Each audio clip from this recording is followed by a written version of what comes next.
ఏంటమ్ముడు? ఏం లేదన్నా, సెంటర్కి వెళ్ళి బిర్యానీ అయితే తెచ్చుకుందాం అనుకున్నాను.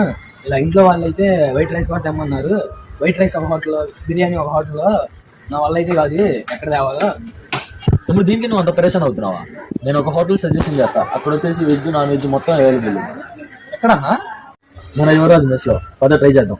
హై ఫ్రెండ్స్, ఇక్కడికైతే బిర్యానీ టేస్ట్ చేద్దామని వచ్చానమాట. మనోడు వచ్చేసి బాగా రిసీవ్ చేసుకున్నాడు స్టార్టింగ్. ఇంకా లేట్ చేయకుండా టేస్ట్ చేద్దామని అయితే లోపలికి వెళ్ళిపోయాను అనమాట. నేనైతే యువరాజా మెస్లో ట్రై చేయడానికి అయితే వచ్చాను. బిర్యానీ ఆర్డర్ చేసేసా. మన బిర్యానీ అయితే వచ్చేసింది.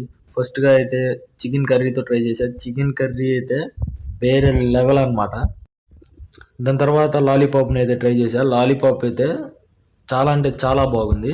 దాని తర్వాత వచ్చేసి లివర్తో ట్రై చేశా. లివర్ అయితే నాకైతే చాలా బాగా నచ్చింది, లివర్ కర్రీ. ఇంకా వింగ్స్ ట్రై చేశా ఫ్రెండ్స్. వింగ్స్ అయితే ఒక వేరే నెక్స్ట్ లెవెల్లో అయితే ఉందన్నమాట. అన్నట్టు వీళ్ళ సిట్టింగ్ అయితే నాకు చాలా అంటే చాలా బాగా నచ్చింది. వీళ్ళ దగ్గర కస్టమర్స్ కూడా బాగా ఉన్నారు ఫ్రెండ్స్. వీళ్ళ రెస్టారెంట్లో వచ్చేసి దమ్ బిర్యానీ అయితే స్పెషల్ అనమాట. చాలా టేస్ట్ అయితే ఉంటుంది. వీళ్ళ దగ్గర వచ్చేసి లివర్, బోన్స్, అలానే లాలీపాప్, వింగ్స్ ఇలా కర్రీస్ అయితే చాలా ఫ్రెష్గా అయితే మెయింటైన్ చేస్తారంట మన వాళ్ళు. అన్నట్టు నార్మల్ రైస్ గురించి చెప్పుకుంటే ఇక్కడ పప్పు, సాంబారు, అలానే రసం, ఫ్రై, వంకాయ ఇలా టైప్స్ ఆఫ్ ఐటమ్స్ అయితే వీళ్ళైతే మెయింటైన్ చేస్తారనమాట. వీళ్ళైతే ప్రతిరోజు కోడిగుడ్డుతో భోజనం అయితే అందిస్తారు ఫ్రెండ్స్.